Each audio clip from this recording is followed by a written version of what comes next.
I want you to imagine that you are Hajar and your husband has brought you to this desolate place. There's nothing there. And suddenly he turns and walks away. How would you feel? You would feel scared, you would feel devastated, you would feel maybe a little bit angry. The first thing that you would do is to say, what are you doing? You can't leave us here, we're going to die. We're in the middle of a desert. Are you crazy? Hajar, of course, she was a human being too. She had these thoughts going through her head when she is left in Mecca and suddenly her husband, who has taken her there, leaves her with a few dates and some water, and then he walks away. So what does she do?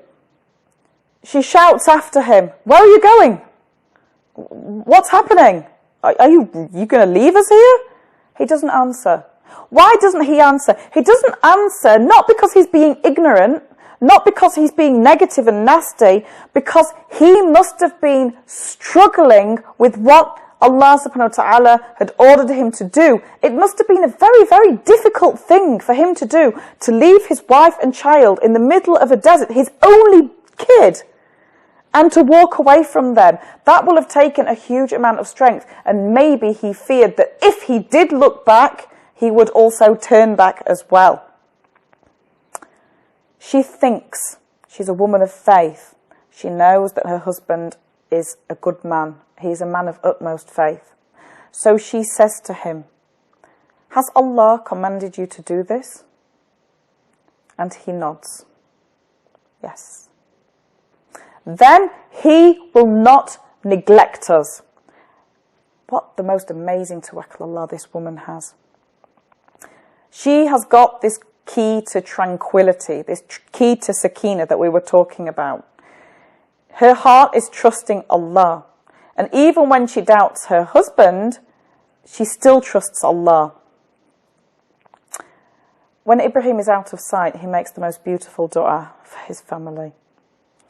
In Surah 14, verse 37, Our Lord, I have left my offspring to live in a desolate valley near your sacred house.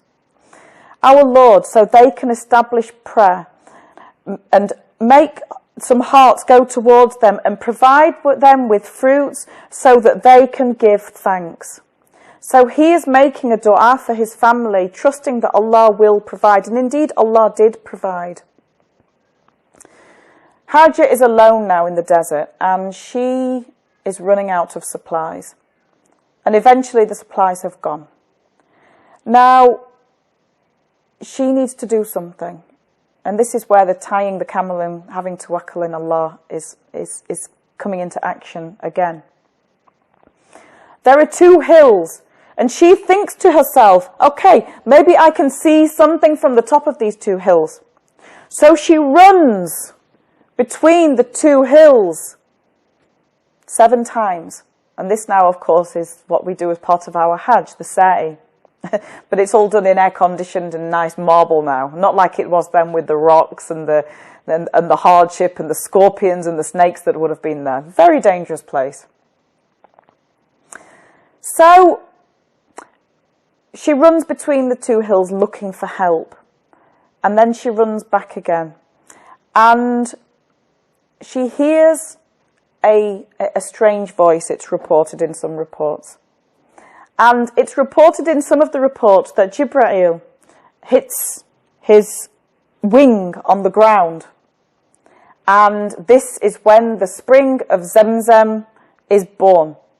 Now, the spring of Zamzam is a miracle in itself. It's been running limitless supplies of water. Nobody knows where this spring comes from. And also the makeup, the scientific makeup of the water in itself is a miracle.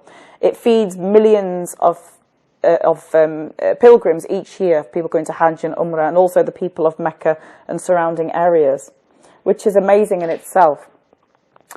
But look at the way she had this faith in Allah that this new community was born, and she was able to attract of course, a new settlement there because of the water. Because of course, in the desert, the water is very scarce. So wherever there's water, a new settlement is going to be born.